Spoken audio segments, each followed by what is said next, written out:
Hello friends, welcome to my YouTube channel which is Bhagyashree study point. कैसे आप सब लोग? आई होप आप सब लोग बहुत अच्छे होंगे, मज़े में होंगे। तो फ्रेंड्स, आज के इस वीडियो में हम देखेंगे भारत की प्रमुख मिट्टियाँ और नदी के बारे में।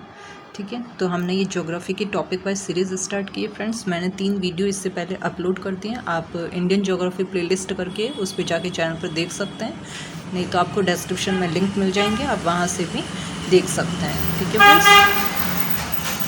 तो फ्रेंड्स इस टॉपिक में मैंने सारे इंपॉर्टेंट पॉइंट्स लिए हैं भारत की प्रमुख मिट्टियाँ और नदी के बारे में।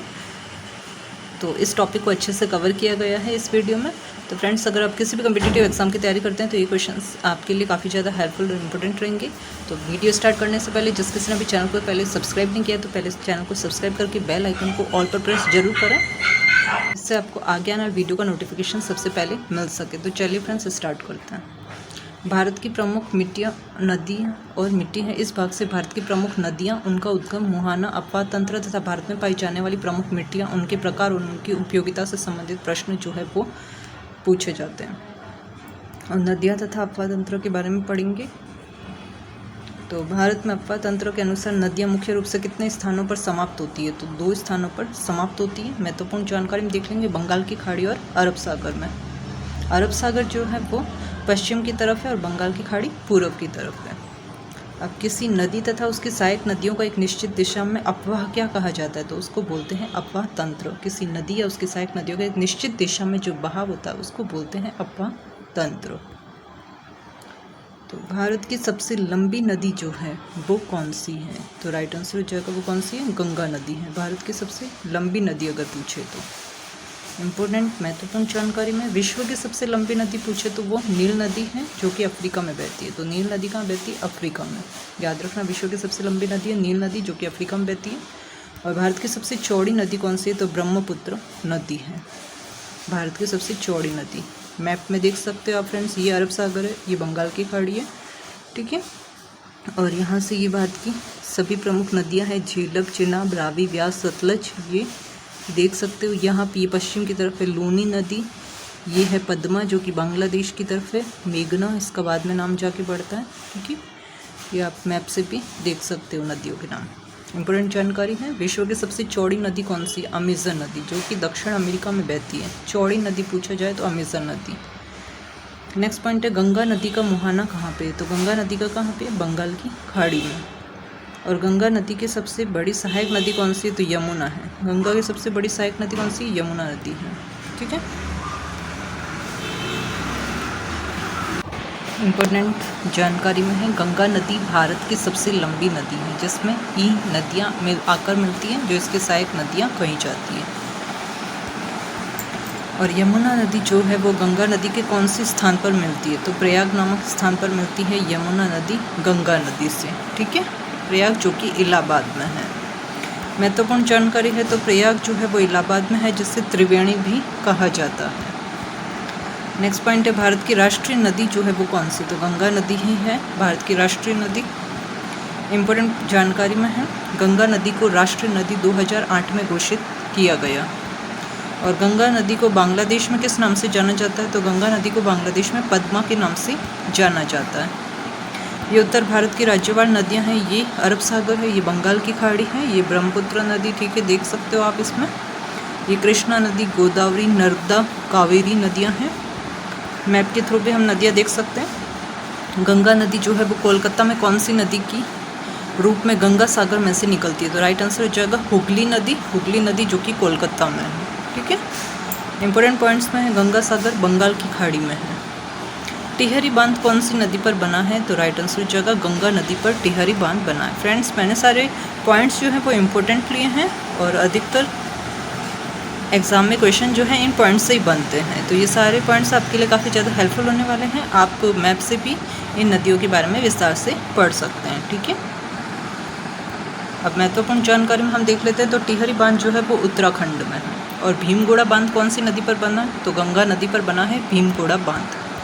महत्वपूर्ण जानकारी में, भीमगोड़ा बांध जो है वो हरिद्वार में है। फरक्का बैराज बांध कौन सी नदी पर बना है? तो राइट आंसर जगह गंगा नदी पर बना है फरक्का बैराज बांध। इंपॉर्टेंट जानकारी में, फरक्का बैराज बांध कोलकाता में है। और विश्व का सबसे बड़ा नदी का डेल्टा कौन सा है? तो सुंदरवन है जो कि पश्चिम बंगाल में विश्व का सबसे बड़ा नदी डेल्टा। तो सुंदरवन बाघ रिजर्व तथा वन्य जीव अभ्यारण्य भी है।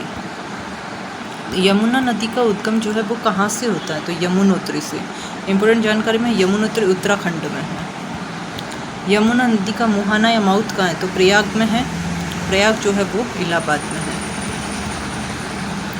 ब्रह्मपुत्र नदी का उद्गम कहाँ से होता है, तो मानसरोवर के पास से होता है ब्रह्मपुत्र नदी का उद्गम।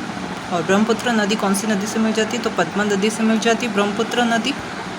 महत्वपूर्ण जानकारी में ब्रह्मपुत्र नदी पद्मा नदी के साथ मिलकर बंगाल की खाड़ी में जो है वो गिरती है।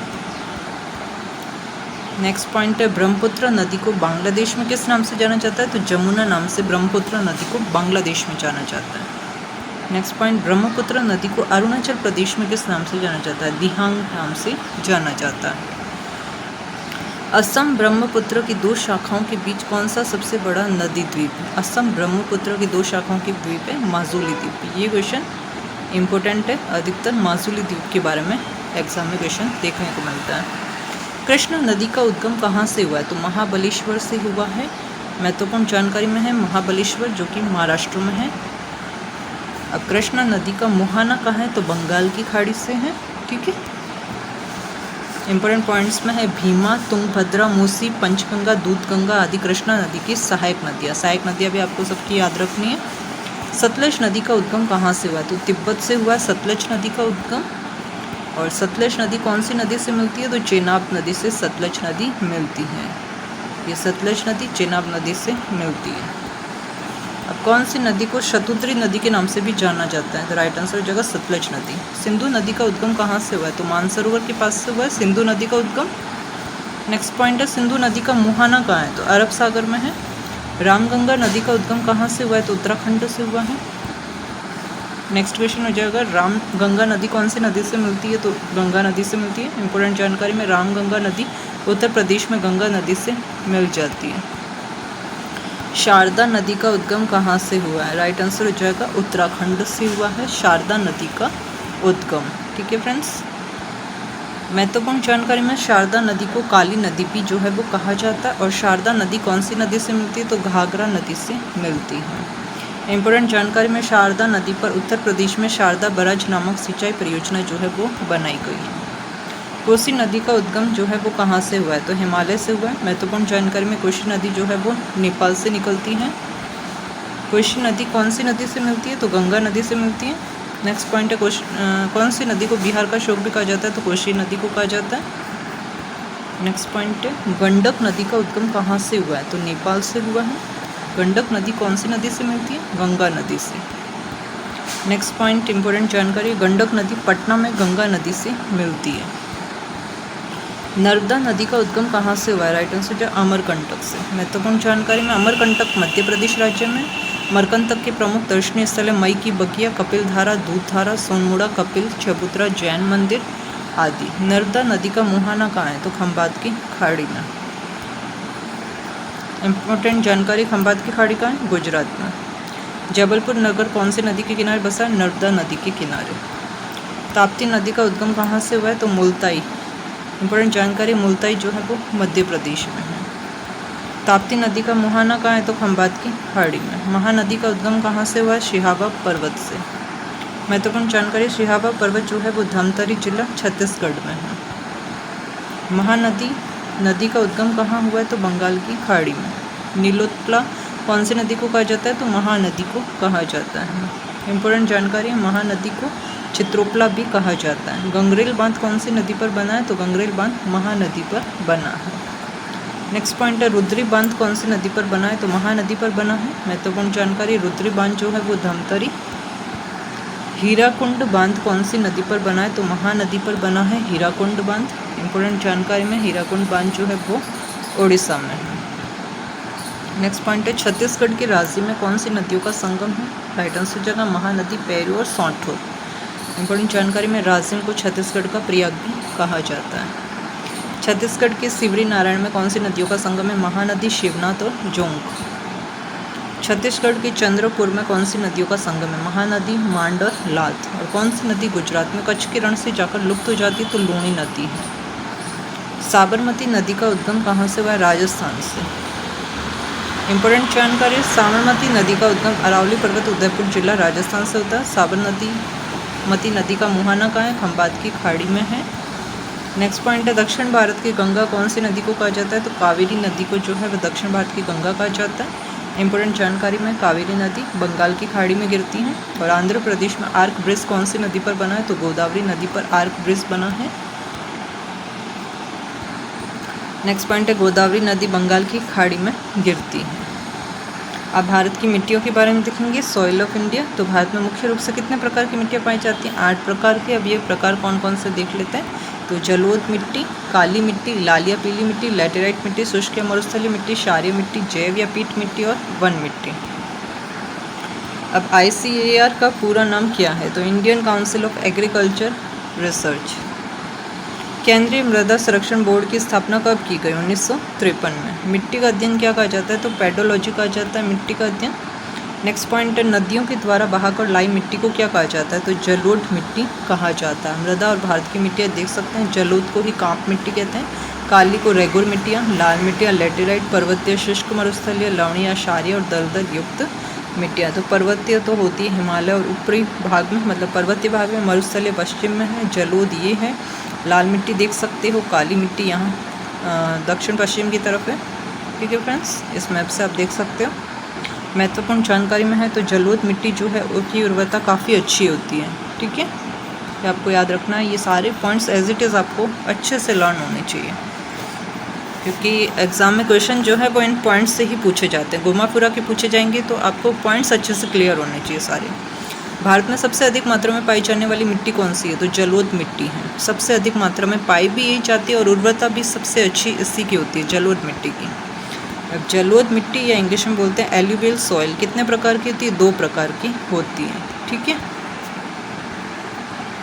तो जलोढ़ मिट्टी 2 प्रकार की होती है, खादर और बांगर। अब ज्वालामुखी की बेसाल्ट चट्टानों से बनी मिट्टी को क्या कहा जाता है? तो काली मिट्टी कहा जाता है। ज्वालामुखी की बेसाल्ट चट्टानों से बनी मिट्टी को काली मिट्टी कहा जाता है। महत्वपूर्ण जानकारी लोहा, चूना तथा मैग्नीशियम जो है इसमें अधिक मात्रा में पाया जाता है। कौन सी मिट्टी को उत्तर भारत में केवाल मिट्टी भी कहा जाता है? राइट आंसर हो जाएगा काली मिट्टी को।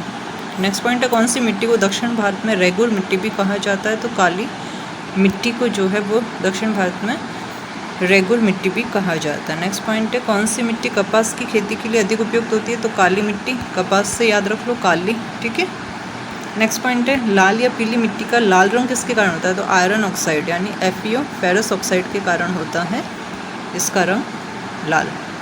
महत्वपूर्ण जानकारी देख लेते हैं इसमें। कपास, गेहूं, मोटा अनाज, दाल आदि की खेती की जा सकती है। मिट्टी छत्तीसगढ़ में भी जो है वो पाई जाती है। लेटेराइट मिट्टी किस रंग की होती है? तो लाल या सफ़ेद रंग की होती है लेटेराइट मिट्टी। इम्पोर्टेंट जानकारी में है सफ़ेद लेटेराइट मिट्टी का सफ़ेद रंग कोलिंग के कारण होती है। अब कौन सी मिट्टी में घुलनशील लवण तथा फास्फोरस होता है? तो राइट आंसर जगह मरुस्थलीय मिट्टी में होता है। ठीक है, महत्वपूर्ण जानकारी शुष्क तथा मरुस्थलीय मिट्टी में तेलहन फसल के लिए उपयुक्त होती है। कौन सी मिट्टी की वायु से अपरदन होने से लोएस मैदान जो है वो बनते हैं? तो मरुस्थलीय मिट्टी से है। नेक्स्ट पॉइंट है कौन सी मिट्टी ऐसे स्थानों पर पाई जाती है जहाँ जल की निकासी नहीं होती है और समुद्र तट पाए जाते हैं? राइट आंसर जगह क्षारीय मिट्टी। महत्वपूर्ण जानकारी इसे क्षारीय या लवणीय मिट्टी सैलिन सॉइल भी जो है वो कहा जाता है। नेक्स्ट पॉइंट है कौन सी मिट्टी नारियल की खेती के लिए उपयुक्त मानी जाती है? राइट आंसर जगह क्षारीय मिट्टी, नारियल की खेती के लिए। इंपॉर्टेंट जानकारी में इसे क्षारीय या लवणीय मिट्टी सैलिन सॉइल भी जो है वो कहा जाता है। और जैव या पीट मिट्टी को अन्य किस नाम से जाना जाता है? तो दलदली मिट्टी के नाम से इसे जाना जाता है। इंपॉर्टेंट जानकारी में है इसमें पोटाश तथा फास्फोरस की मात्रा कम और लवण की मात्रा अधिक होती है। वन मिट्टी जो है वो किसे कहा जाता है? तो वनों में पाई जाने वाली मिट्टी होती है वन मिट्टी।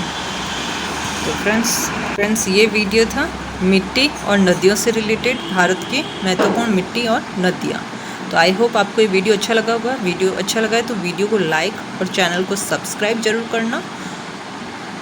और अगर आपको इस वीडियो की PDF चाहिए तो आप मेरा टेलीग्राम चैनल ज्वाइन कर सकते हैं जिसका लिंक डिस्क्रिप्शन बॉक्स में दिया हुआ है। तो फ्रेंड्स वीडियो अच्छा लगा है तो वीडियो को लाइक और ज़्यादा से ज़्यादा शेयर जरूर करना। थैंक यू फ्रेंड्स, मैं मिलती हूँ आपको नेक्स्ट वीडियो में। तब तक के लिए wish you all the best.